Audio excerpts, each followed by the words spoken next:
আজ আমার ঠাকুরের সেবায় ছিল বল্লভোগ আর কাঁঠাল। আর জানো তো, সকালে ঘুম থেকে উঠেই আমার মনটা খুব খারাপ হয়ে গিয়েছে। খারাপ হবে না কেন বলো? এই যে গোলাপের ডালগুলো দেখছো, সকালবেলা হনুমানে এসে ভেঙে দিয়ে গেছে। তো বল্লভোগ বানাতে আমাদের যেটা যেটা লাগবে, আজকে খুবই কম উপকরণ লাগবে। এটা প্রভু জগন্নাথের খুব পছন্দের একটি খাবার।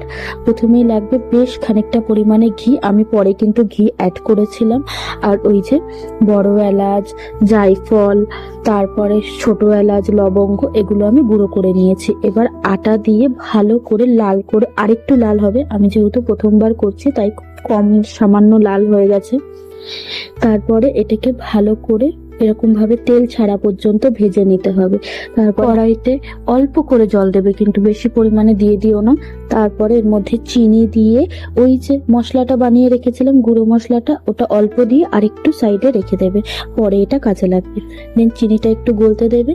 তারপরেই আমরা যে আটার মিশ্রণটা বানিয়ে রেখেছিলাম সেটা দিয়ে কিন্তু খুব তাড়াতাড়ি আমাদের হাত চালাতে হবে, না হলে খুব তলা পাকিয়ে যাবে এই মণ্ডটির। জলটা টেনে আসা পর্যন্ত আমি খুব সুন্দর করে নেড়ে নিয়েছি। আর নাড়ার সাথে সাথে আমি যে ওই যে একটু মশলা বাঁচিয়ে রেখেছিলাম সেইটা এবার এর মধ্যে দিয়ে দিলাম। দিয়ে সুন্দর করে মেশাতে হবে যাতে এই মশলাটা পুরোটার সাথে মিশে যায়। তার একটি থালার মধ্যে অল্প পরিমাণে ঘি নিয়ে খুব সুন্দর করে মাখিয়ে নিলাম।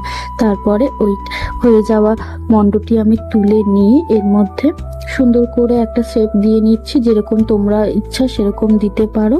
আমি এরকম দিয়ে নিই। এবার এটাকে শেপ মতন কেটে নেব। এর মধ্যে আমি আমন্ড কেটে লাগিয়ে দিয়েছি, দেখো ঠিক এরকম দেখতে হয়েছে। আজকের এই ভোগটা তোমাদের কেমন লাগলো তোমরা কিন্তু অবশ্যই আমাকে জানিও।